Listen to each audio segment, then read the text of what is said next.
At his own housewarming party, a father raised his glass to celebrate. But what he didn't know was that the drink in his hand was meant to kill him.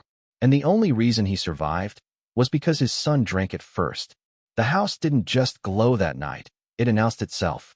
Warm golden lights spilled through floor-to-ceiling windows, reflecting off polished marble and glass like something out of a luxury magazine. Laughter drifted into the evening air, blending with the soft clink of crystal glasses and the low hum of jazz playing somewhere inside.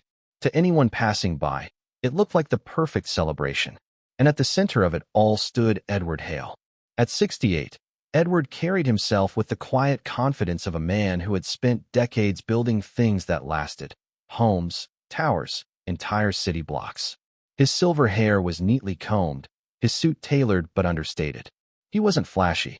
He never had been. But everything around him, that was his legacy. "Dad, you outdid yourself this time," Daniel said, stepping beside him with a proud smile. Edward glanced around the open-concept living room, taking in the high ceilings, the clean architectural lines, the subtle details only a trained eye would notice. He had designed this house himself, every inch of it, not just as a place to live, but as a final statement. "I had a little help," Edward replied, his voice calm, almost amused. Daniel chuckled. "Yeah, 40 years of experience." Across the room, Lena Carter moved effortlessly through the crowd. She was radiant, elegant in a way that drew attention without asking for it. Her black dress shimmered under the lights, her smile perfectly measured as she greeted guests, refilled glasses, and played the role of the ideal hostess. To outsiders, she looked like the kind of woman any family would be lucky to have. "Your wife's quite the organizer," Edward said, watching her for a moment. Daniel followed his gaze. "Yeah, she's been planning this for weeks." There was a pause, brief, almost invisible, but Edward felt it. Something in Daniel's tone didn't quite land right. Before he could ask, Lena approached them, carrying a tray of wine glasses. "There you two are," she said warmly. "The guests are starting to ask for the man of the hour." Edward smiled politely.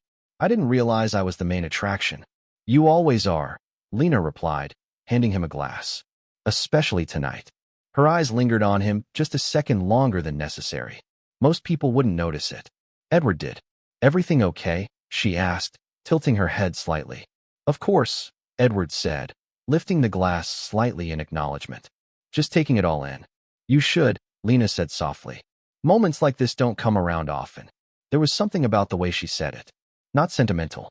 Not nostalgic. Final. Edward brushed the thought aside. Maybe he was just tired. Big events always did that to him. Too many people, too much noise. He preferred blueprints and silence. Still, as he raised the glass slightly, he caught himself hesitating. Just for a fraction of a second. Across the room, a group of guests called his name. "Edward." "Speech. Come on, you have to say something." Daniel nudged him lightly. "Looks like you're on." Edward let out a small breath, straightened his posture, and stepped forward. The room gradually quieted as he moved toward the center, all eyes turning to him. This was familiar territory: presentations, unveilings, moments where people expected him to say something meaningful. He lifted his glass. "Thank you all for being here tonight," he began, his voice steady, practiced. "This house, it's more than just a project to me. It's—" His words slowed. Not because he forgot what to say, because something, deep in his chest, tightened. It was subtle, easy to ignore, but it was there. He glanced down briefly at the wine in his hand, the deep red surface catching the light, perfectly still. Then he looked up again, forcing a small smile. "It's a reflection of everything I've worked for and everyone who's been part of that journey." Applause rippled through the room. Edward nodded, continuing, saying all the right things. Gratitude, legacy, family. But as he spoke, his eyes drifted, almost unconsciously, back to Lena.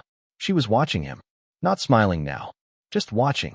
And for the first time that night, in a house he had designed down to the smallest detail, Edward Hale felt like something was out of place. He just didn't know what yet. The applause lingered a little longer than expected. Not because Edward's speech was extraordinary, but because the house itself demanded admiration.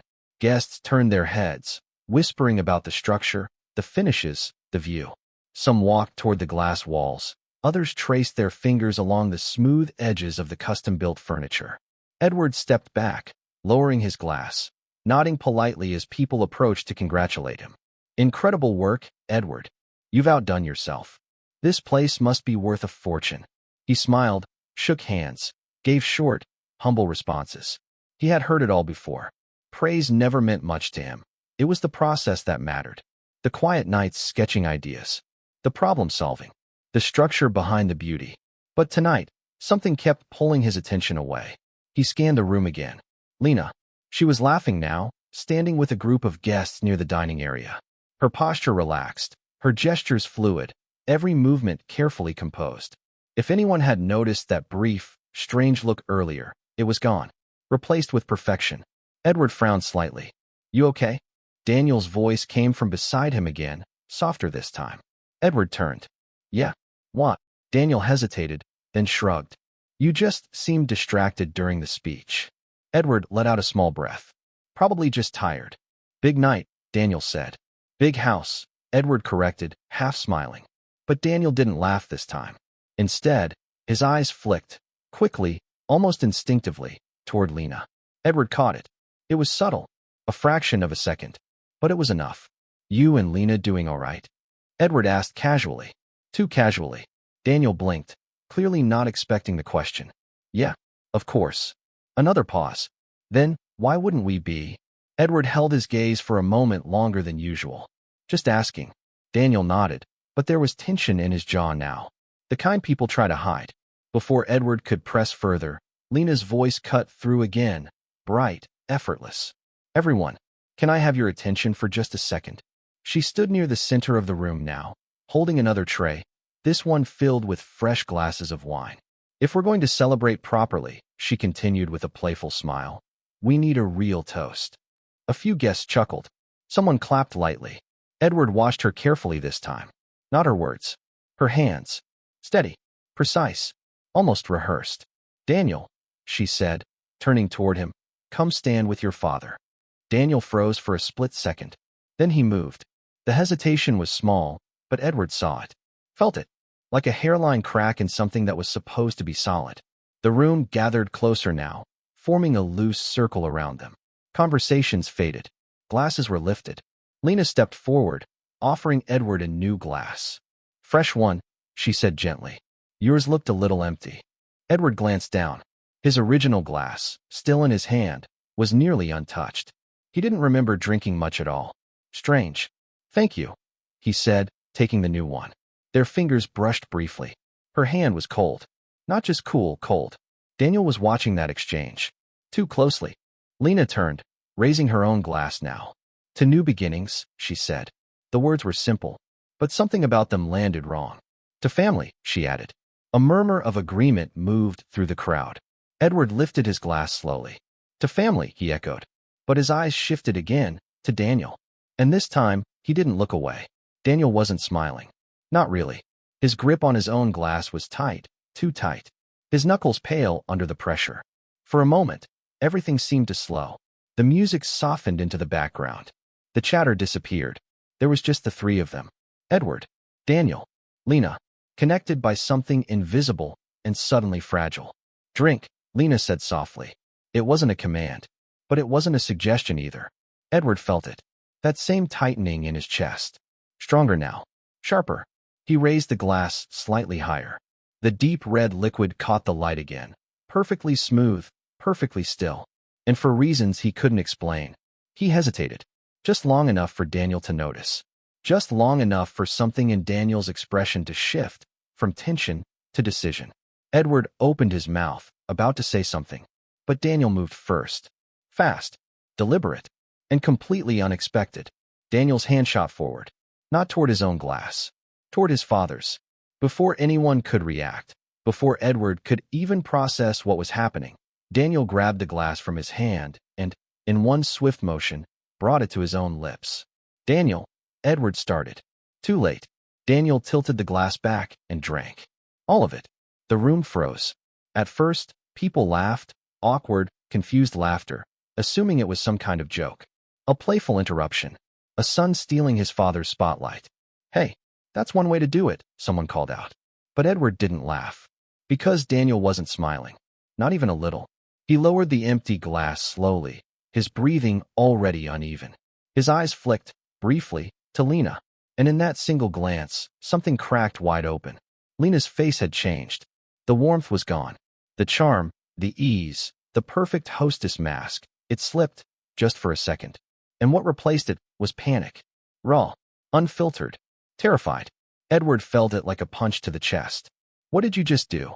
Edward asked, his voice low, sharp. Daniel didn't answer right away. He set the glass down carefully on the nearest table, as if the act itself required precision. Control. But his hands were shaking now. "I'm sorry," Daniel said quietly. The words didn't match the moment. They didn't make sense. Sorry for what?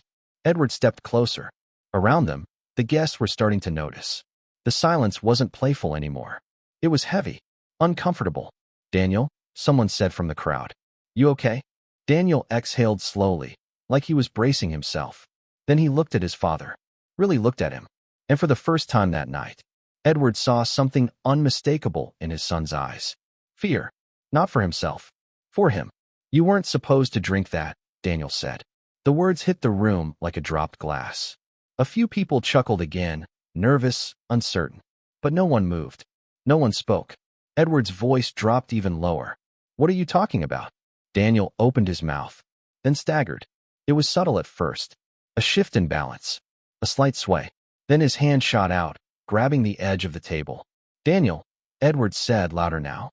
The room snapped into motion. What's wrong with him? Did he choke? Call someone. Daniel's knees buckled. He hit the floor hard. Gasps erupted. Glass shattered somewhere in the background. Chairs scraped violently as people rushed forward, then hesitated, unsure what they were looking at. Edward dropped to his knees beside him. "Daniel. Hey, look at me." Daniel's breathing was shallow now, uneven. His skin had gone pale, too pale. His eyes struggled to focus. "Stay with me," Edward said, gripping his shoulder. "Stay with me, son." Across the room, someone shouted, "Call an ambulance." Phones came out. Voices overlapped. Panic spread like fire. But Edward wasn't listening to any of it. Because Daniel was trying to speak. His lips moved, barely. Edward leaned in closer. "What is it? What did you say?" Daniel's fingers tightened weakly around his sleeve. "Not for you," he whispered. Edward's chest tightened. "What?" Daniel swallowed hard, his body trembling now. "The drink," he forced out, "wasn't for you to survive." The words didn't land cleanly. They broke apart in Edward's mind, refusing to form something logical. "What are you saying?" Edward demanded. Daniel's gaze drifted past him, toward Lena. Edward followed it. She hadn't moved. Not to help. Not to speak. She just stood there, frozen, watching, her hands still, her face drained of color.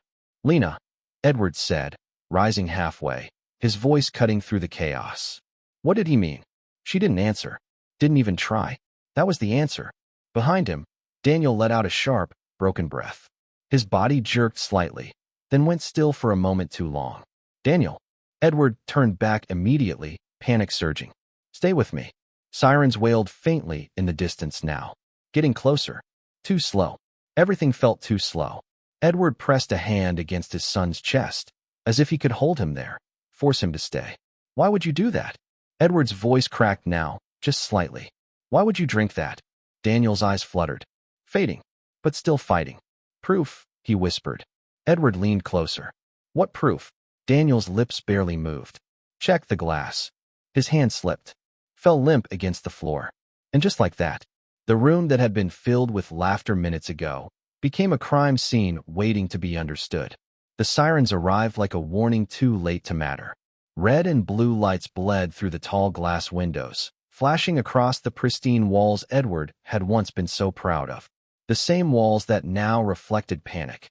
Faces twisted with fear, confusion, and something darker, suspicion. Paramedics rushed in, cutting through the crowd with practiced urgency. "Move back. Give us space." Edward didn't move. He stayed on his knees beside Daniel, one hand still gripping his son's shoulder, like letting go might make this real. "Sir, we need you to step aside," one of the paramedics said firmly. Edward looked up, eyes sharp, unyielding. "He's my son. I understand, but we need to work." For a second, Edward didn't respond. Then slowly, reluctantly, he let go. They moved fast, checking vitals, Opening equipment. Voices clipped, efficient. Pulse weak. BP dropping. What did he ingest? That question hung in the air. Edward turned. His eyes locked onto Lena. She was still standing in the same place. Still frozen. Still silent. What did he ingest? The paramedic repeated, louder this time. Edward stood up slowly. Every movement controlled.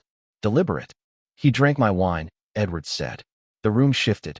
Not physically, but emotionally. You could feel it.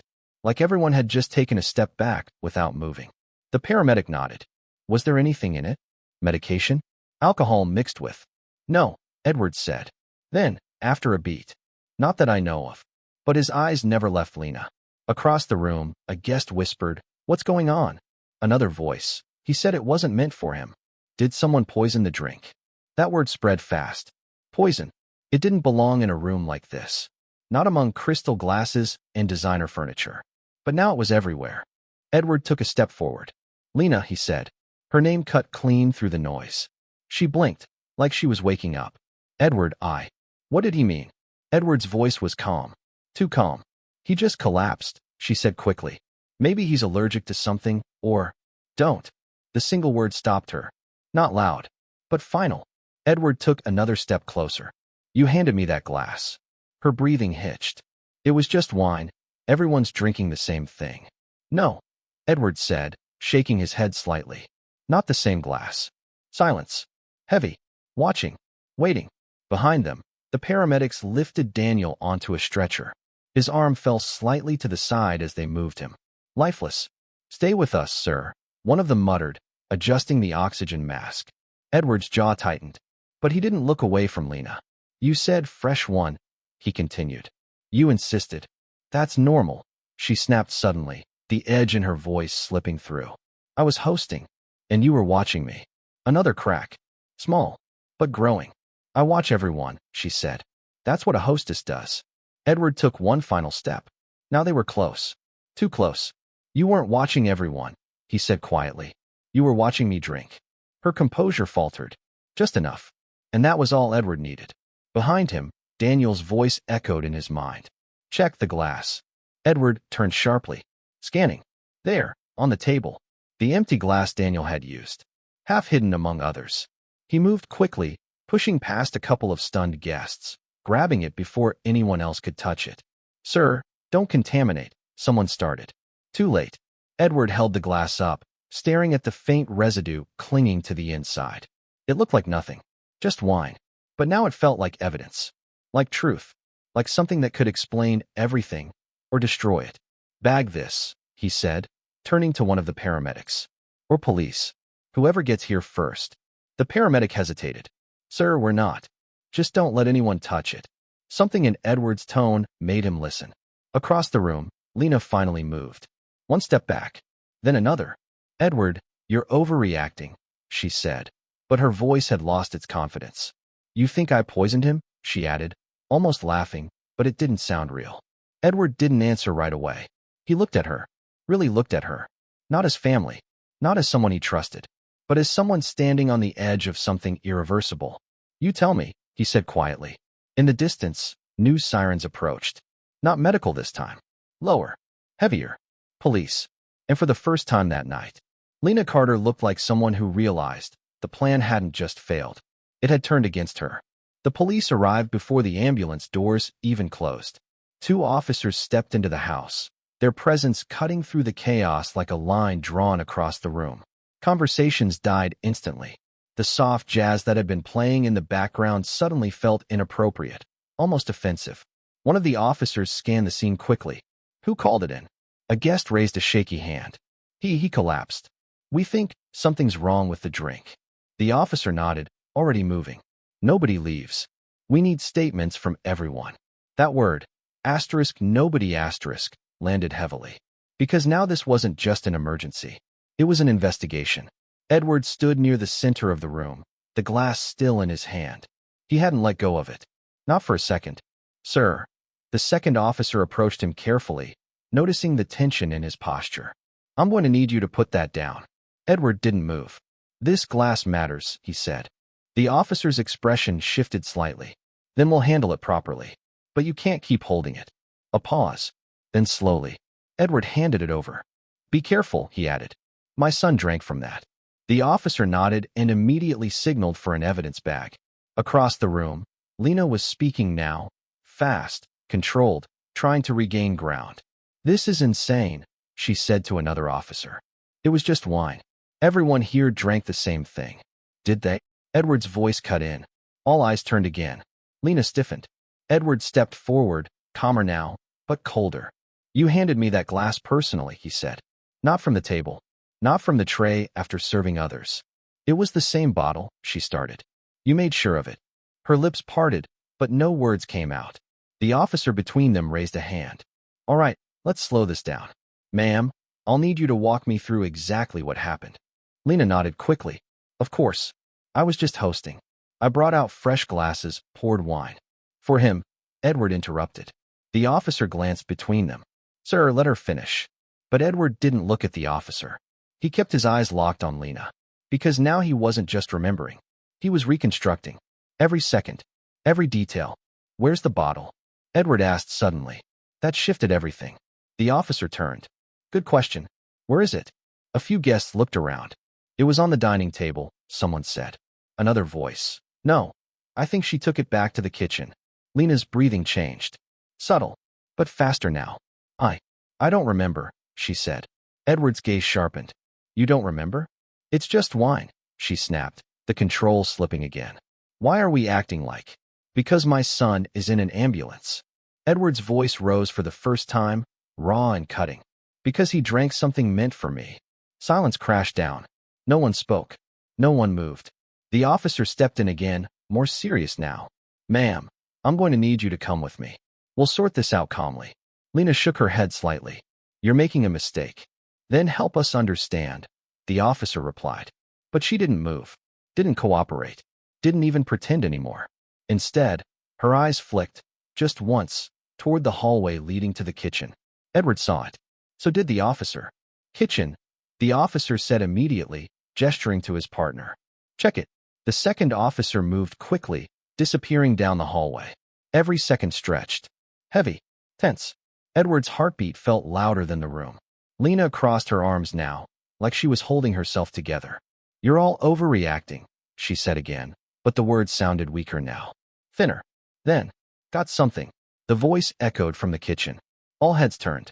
The officer returned moments later, holding a bottle. Half full, but not sealed. Found this in the sink, he said. The room reacted instantly. Why was it in the sink? Was she trying to get rid of it? This is crazy. Edward didn't say anything. He didn't need to, because Lena had gone completely still. Ma'am, the officer said, holding the bottle up slightly. You said everyone drank from the same source. Lena's lips trembled, just slightly. Yes, she said. The officer tilted the bottle, examining it. Then why does this look like it was being washed out? No answer. Not this time. Across the room, someone whispered, Oh my God. Edward took a slow step forward. Not angry. Not loud. Just certain. You didn't expect him to drink it, he said quietly. Lena closed her eyes. For half a second. That was enough. When she opened them again, everything had changed. No more pretending. No more charm. Just calculation. And something darker underneath. You don't understand, she said. Edward's expression didn't move. Then explain it to me. Another pause. Longer this time. Heavier. And then, somewhere in the distance, the ambulance siren faded completely, taking Daniel with it, leaving behind only silence. And the truth, waiting to be dragged into the light. Lena didn't speak right away. The room waited, but she didn't rush to fill the silence this time. Instead, she exhaled slowly, almost like someone who had been holding their breath for too long and had finally decided to stop pretending. You're right, she said quietly. The words landed heavier than any denial could have. A ripple moved through the guests. Shock, disbelief, whispers breaking out like cracks in glass. What? Someone muttered. Edward didn't react outwardly, but inside, something shifted. Not surprise. Confirmation. The officer stepped closer. Ma'am, I need you to be very clear. What exactly are you admitting to? Lena looked at him, then at Edward. And for the first time that night, she didn't try to soften her expression. It wasn't meant for Daniel, she said. The sentence echoed. Sharp. Irreversible. A woman near the back gasped, covering her mouth. Edward's jaw tightened, but his voice stayed level. What was in it? Lena hesitated, just for a second. Then, a blood thinner. The officer frowned. What kind? A high dose, she said. Enough to cause internal bleeding if mixed with alcohol. Silence. Heavy. Suffocating. Edward stared at her. Not blinking. Not moving. You tried to kill me, he said. It wasn't a question. Lena didn't answer directly, but she didn't deny it either. Behind them, the second officer stepped forward. You're going to need to come with us. Wait, Edward said suddenly. Both officers paused. Edward took a slow step forward, his eyes never leaving Lena. Why? That single word carried more weight than everything else combined. Why? Not anger. Not accusation. Just the need to understand. Lena's lips parted. For a moment, it looked like she might lie again. But then she shook her head slightly. You wouldn't have understood anyway, she said. Try me. Another pause. Then something in her expression hardened. Because you weren't supposed to live long enough to question it. A collective intake of breath filled the room. Edward felt it hit him, but he didn't step back. Didn't flinch. You had everything, Lena continued, her voice steadier now, colder. The house. The assets. The accounts. All sitting there, waiting. For my family, Edward said. For someone, she corrected. The officer stepped in again. That's enough. No, Edward said quietly. Let her finish. The officer hesitated, then stepped back. Lena gave a small, humorless laugh. You built your life like a fortress, she said. Every detail controlled. Every asset protected. Do you know how hard it is to break into something like that? Edward didn't respond. So I didn't, she continued. I just waited for it to open. Her eyes flicked briefly toward the door, the one the ambulance had gone through. Marriage makes things easier. The implication settled in slowly. Dark. Calculated. You married my son for this, Edward said. Lena tilted her head slightly. At first? No. That almost sounded honest. Almost. But things change, she added. People change. Opportunities show up. Edward's voice dropped. And Daniel? That was the first time she hesitated longer than a second. Something flickered in her expression. Annoyance? Regret? Hard to tell. He wasn't supposed to be part of it, she said. The words felt thin. Incomplete. Edward took another step closer. But he became a problem, he said. Lena didn't answer, but her silence said enough. Across the room, one of the guests whispered, She's insane. Another voice. He drank it to prove it. The officer moved decisively now. Ma'am, you're under arrest for attempted murder. The words cut clean through everything. Metal cuffs clicked into place around Lena's wrists. She didn't resist. Didn't fight. Just stood there, watching Edward. You still don't get it, she said quietly. Edward's expression didn't change. Then explain it. But she shook her head. No, she said. You'll figure it out soon enough. That line lingered. Unsettling. Unfinished. As the officers began to lead her away, she glanced once more toward the hallway. Toward the kitchen. Toward something no one else had noticed yet. Edward caught it. Of course he did. Because now he was paying attention to everything. And suddenly, this didn't feel like the end of a plan. It felt like the beginning of something much bigger. The house felt different now. Not just quieter. Hollow. The laughter, the music, the warmth, it had all drained out, leaving behind something cold and clinical. Police moved through the rooms, marking spaces, taking photos, collecting anything that might matter. Guests stood in small clusters, whispering, some already slipping out quietly, eager to distance themselves from whatever this had become. Edward didn't move. He stood exactly where Lena had left him. Her last words echoed in his mind. Asterisk, you'll figure it out soon enough. Asterisk. It wasn't a threat. It was a warning. And Edward had spent his entire life recognizing structural warnings, the kind you ignore at your own risk. Sir. He turned. A man in a dark suit approached, holding out a badge. Not uniformed police. Different. Detective Marcus Reed, he said. I'll be taking over from here. Edward nodded once. Edward Hale. I know who you are, Reed replied. His tone wasn't impressed, just factual.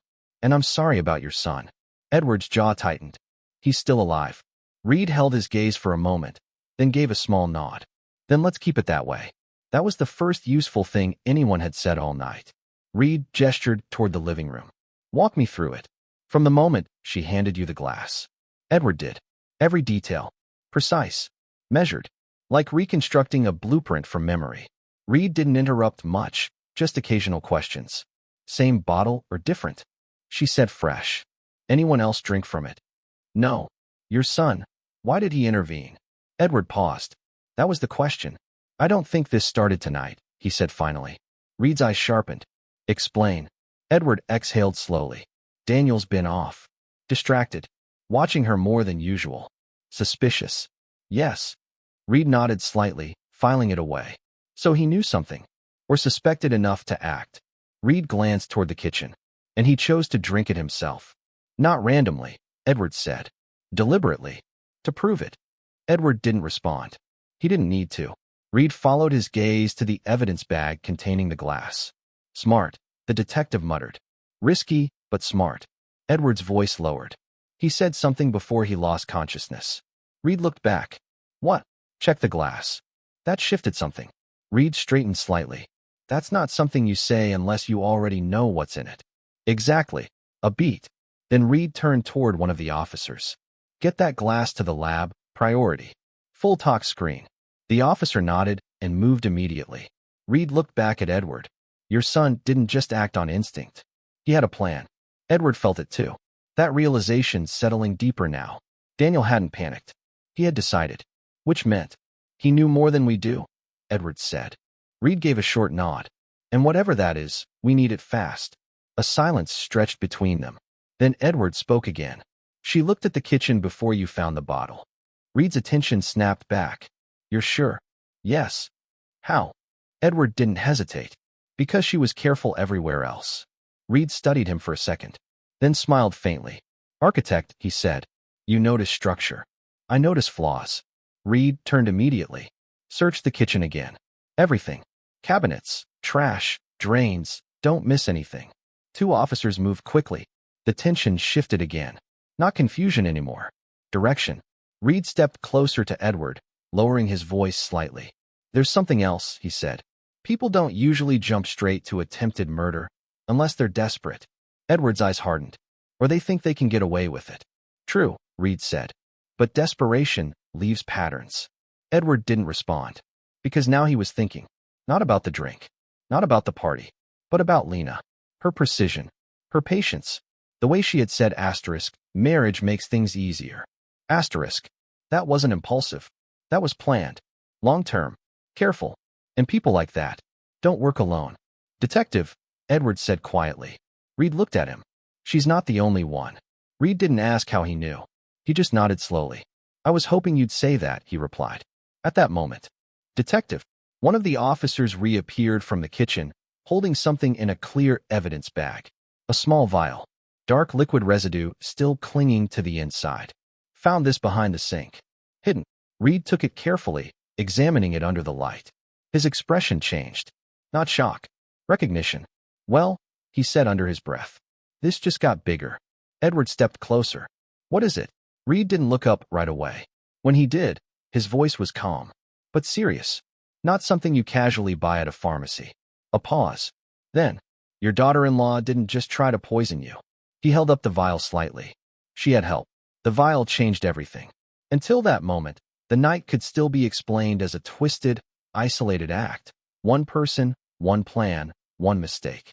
But this was preparation, precision, and most importantly, partnership. Detective Reed held the small vial up to the light, rotating it slowly. The dark residue inside clung to the glass like it didn't want to be found.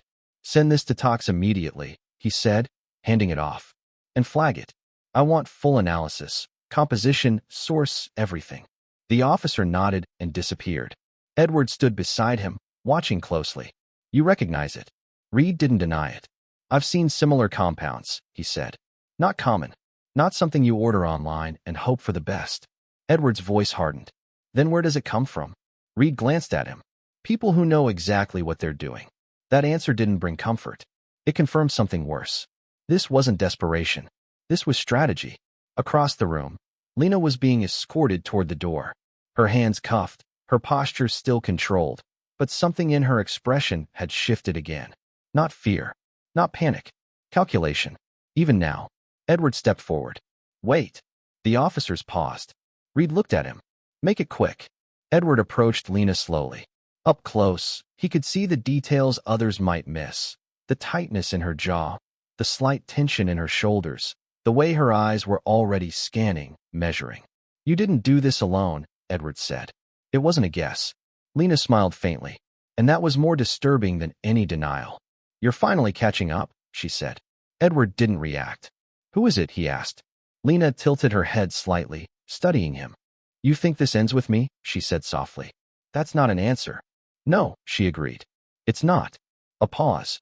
Then she leaned in just slightly, close enough that only he could hear her next words. "You built your life on control, Edward," she whispered. "Structure, logic, predictability." Edward's expression remained still. "But people," she continued, "people are messy, desperate, and when they're drowning." Her smile sharpened. "They don't go down alone." Edward's eyes narrowed. "Who is she?" That made her pause, just for a fraction of a second. But it was there. Reed saw it too. "She," the detective repeated quietly. "Interesting." Lena's gaze flicked toward him. Too late. The slip had already happened. Reed stepped forward. "You want to help yourself? You start talking now." But Lena straightened again, the moment closing as quickly as it opened. "No," she said calmly. "I think I've said enough." The officers began moving her again. This time, no one stopped them. Edward watched her go, not with anger, not with grief, but with focus, because now he had something. A direction. "She," Reed said beside him. "You caught that too?" Edward nodded slowly. "It wasn't just a guess." "No," Reed agreed. "That was a reaction. A beat." Then Reed pulled out his phone. "We're going to need to dig into her background. Family, connections, financials, everything." Edward didn't take his eyes off the door Lena had just disappeared through. "She mentioned debt," he said. Reed looked at him. "When?" "Earlier," Edward replied. "Not directly, but the way she talked about opportunity, about access." Reed considered that. "People don't risk this kind of move unless the pressure's high," he said. "Money's usually the trigger." Edward finally turned to him. "Then start there." Reed nodded. "Already ahead of you." He stepped aside, dialing. Edward remained still, listening, thinking, reconstructing, because now the pieces were shifting. Lena wasn't the architect of this. She was part of the design, and somewhere out there was the one who drew the blueprint. A few minutes later, Reed returned. "Initial background checks already pulling something," he said. Edward looked up. "What?" Reed's expression tightened. "She has a sister." That word landed instantly. Edward felt it click. Not emotionally, structurally. A missing support beam suddenly revealed. "Name?" Edward asked. "Vanessa Cole," Reed said. "Older. History of financial issues, fraud investigations, unpaid debts. A couple of cases that never quite stuck." Edward exhaled slowly. There it was. The pressure. The motive. "And now?" he asked. Reed's jaw set. "Now she's off the grid." Of course she was. Edward nodded once. "She's the one," he said. Reed didn't argue, because everything pointed there. "Then we find her," the detective said. Edward's gaze drifted briefly toward the empty doorway again, where Lena had stood, where the illusion had finally broken. "No," Edward said quietly. Reed frowned. "What do you mean?" Edward's voice was calm. "Certain. She's not running," he said. Reed studied him. "You think she'll come back?" Edward shook his head slightly. "No," he said. "She's already closer than you think." The hospital smelled like antiseptic and silence. Edward stood just outside the intensive care unit, staring through the glass as machines did the work his son's body couldn't. Daniel lay still. Too still. Wires ran from his chest to monitors that blinked with quiet urgency. A steady beep filled the space. Mechanical, indifferent, keeping time with a life that had almost been taken. "He's stable," a doctor said beside him. But the dosage was high. Internal bleeding, severe anticoagulation response. "We caught it in time, but it's going to take monitoring." Edward nodded once. "Stable. Not safe. Not yet." "Will he wake up?" Edward asked. The doctor hesitated. "We expect so. But when? That's harder to say." Edward didn't press further, because right now, there was something else that mattered more. Truth. Behind him, Detective Reed stepped into the hallway, phone still in hand. "We've got movement," he said. Edward turned. Reed's expression was tight, focused, but urgent. "Vanessa Cole," he continued. "She's not off the grid anymore." Edward didn't ask how. He just waited. "She checked into a motel about 20 minutes from here," Reed said. "Under a fake name." but she used a card linked to an older account we flagged. Edward's eyes narrowed slightly. She made a mistake. Reed nodded. Desperate people do. A beat. Then, she didn't run far, Edward said. No, Reed replied. And that tells me something. That she's not done. Reed met his gaze. Exactly. The hallway felt colder. Sharper. Edward looked back through the glass at Daniel. Then forward again. Take me with you, he said. Reed shook his head immediately. Not happening. She targeted me, Edward replied. This involves me. And that's exactly why you're not coming, Reed said. If she's desperate enough to be involved in this, she's unpredictable. Edward didn't argue further, but his silence carried weight. Reed exhaled. Stay here. Be with your son. I'll handle the rest. Edward gave a small nod, but as Reed turned to leave, Detective. Reed stopped. Edward's voice was low, controlled. She thinks she's still ahead. Reed glanced back. Edward held his gaze. Don't underestimate her. Reed gave a faint, humorless smile. I don't. Then he was gone. The motel sat on the edge of the city. Flickering neon. Peeling paint. The kind of place people chose when they didn't want to be found. Police cars rolled in without sirens. Quiet. Controlled. Reed stepped out, signaling his team. Room 214, he said. No noise. No mistakes. They moved quickly. Positioned. Weapons ready, but low. Reed approached the door. Knocked once. Firm. Vanessa Cole. Police. Opened the door. Silence. A beat. Then, movement inside. Fast. Reed's expression hardened. Now. The door was forced open. Officers flooded in. Hands where we can see them. Vanessa stood near the small table, frozen mid-motion. A phone in one hand. A bag half-packed on the bed. She looked nothing like Lena. Less polished. More raw. But the eyes. The same calculation. The same sharp awareness. You're too late, she said. Reed stepped forward. Am I? She smiled faintly. Everything's already in motion. Reed didn't react. You want to explain that? Vanessa laughed softly. You think this was just about one man? Reed's tone sharpened. It started with him. No, she said. He was just the easiest way in. The words echoed. Chilling. Reed stepped closer. Your sister already talked. Vanessa's expression didn't change. Did she said. Or did she just say enough to save herself? Reed didn't answer. Because that question mattered. A lot. Vanessa's eyes flicked briefly toward the phone in her hand. Reed saw it. Drop it. Too late. She hit the screen. Hard. An officer lunged forward, grabbing her arm, forcing the phone away, but whatever she had done was already done. What did you send? Reed demanded. Vanessa smiled. Calm. Certain. Insurance. Reed's jaw tightened. To who? She didn't answer. Instead, she leaned back slightly, almost relaxed now. You should have stayed focused on the poisoning, she said. Reed's voice dropped. We are. Vanessa shook her head slowly. No, she said. You're already behind. Back at the hospital, Edward's phone vibrated. Unknown number. He stared at it for a second, then answered. Edward Hale. A pause. Then, a voice. Female. Calm. Unfamiliar. You should check your email. The line went dead. Edward didn't move for a second. Then slowly, he lowered the phone and turned toward the waiting room. Because whatever this was, it hadn't ended. It had just escalated. Edward didn't sit. He didn't breathe. He just stared at his phone. The hallway noise faded. The distant footsteps, the quiet hum of hospital machines, even the steady beep from Daniel's room. Everything narrowed down to one thing. The email. Unknown sender. No subject line. Just a single attachment. He opened it. And instantly, his world shifted again. It was a video. Security footage. Grainy, but clear enough. Time-stamped earlier that evening. Edward's house. The kitchen. He watched as Lena moved into frame. Calm. Precise. Exactly as she had been all night. She set a tray down, opened a cabinet, and pulled out a small vial. The same vial. His jaw tightened. But then, someone else stepped into frame. A woman. Older. Sharper features. No hesitation in her movements. Vanessa. Edward felt it immediately. The resemblance wasn't just physical. It was behavioral. Calculated. Efficient. Cold. They didn't speak much, but they didn't need to. Vanessa handed Lena something. A small packet. Lena opened it carefully, poured its contents into one specific glass. Not random. Chosen. Prepared. Then Vanessa stepped closer, saying something the camera couldn't capture. But Lena nodded.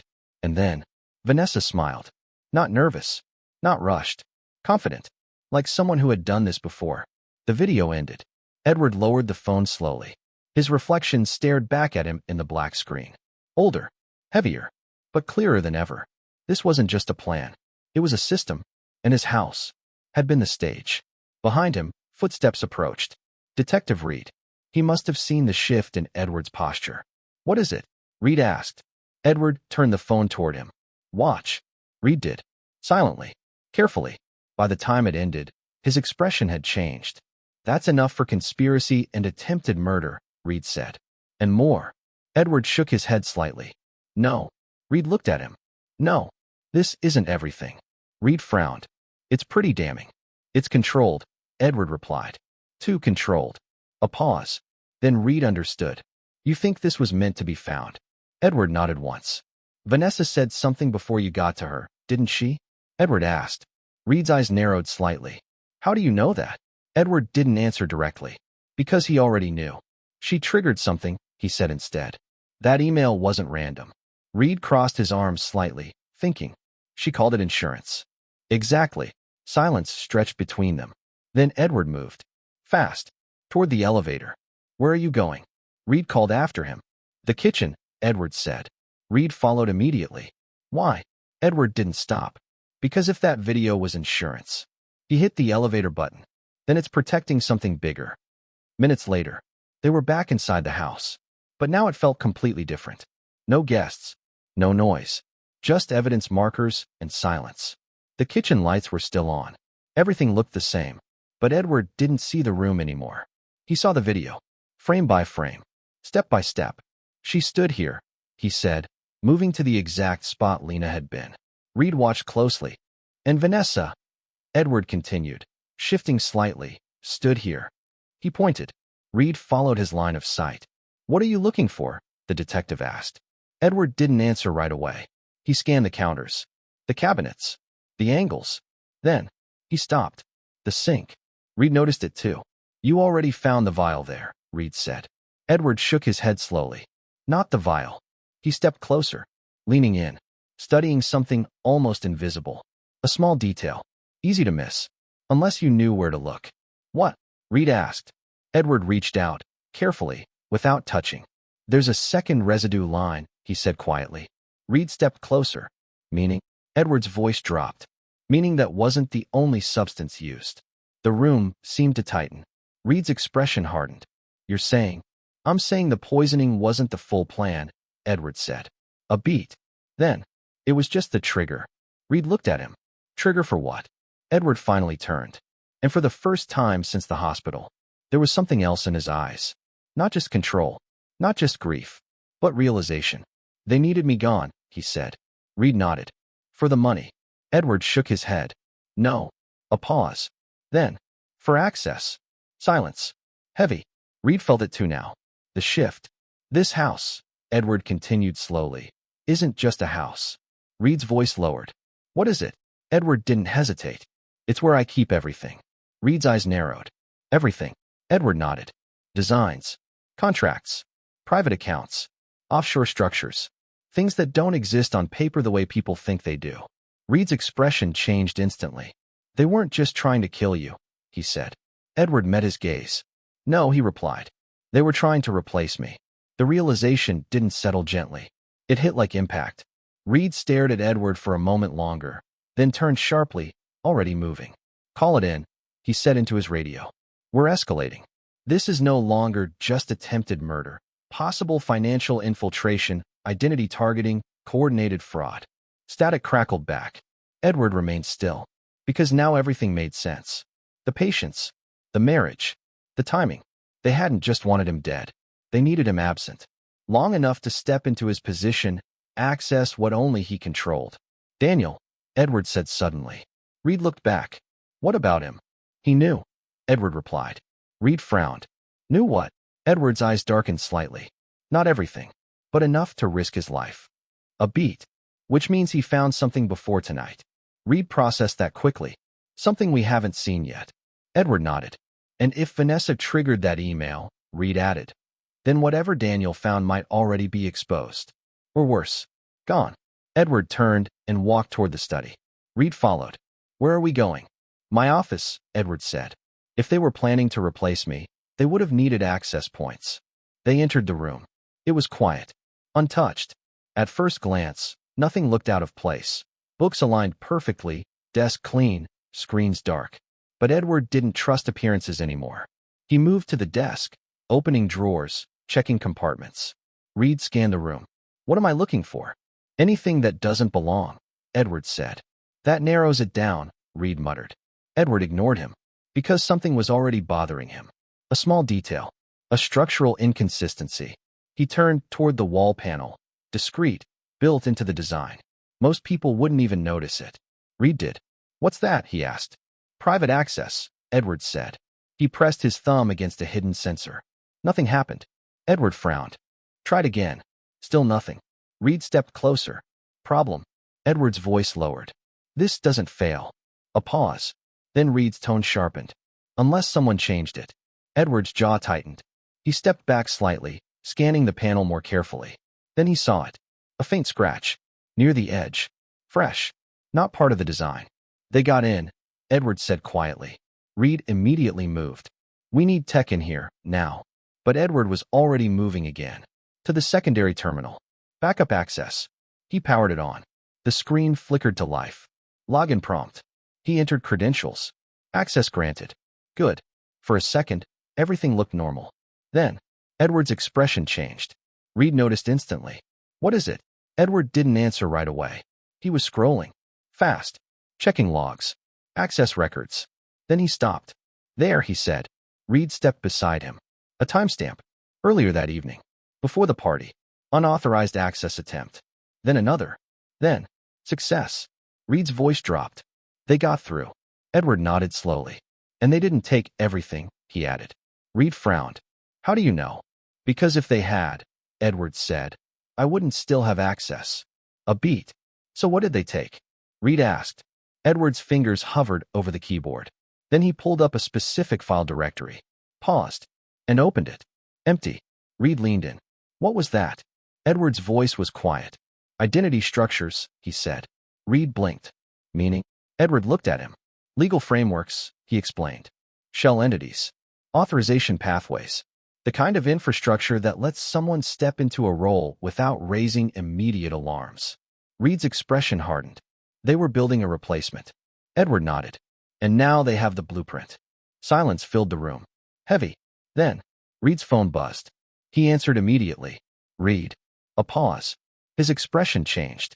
How bad? He asked. Another pause. Then, understood. Lock it down. He ended the call. Edward watched him.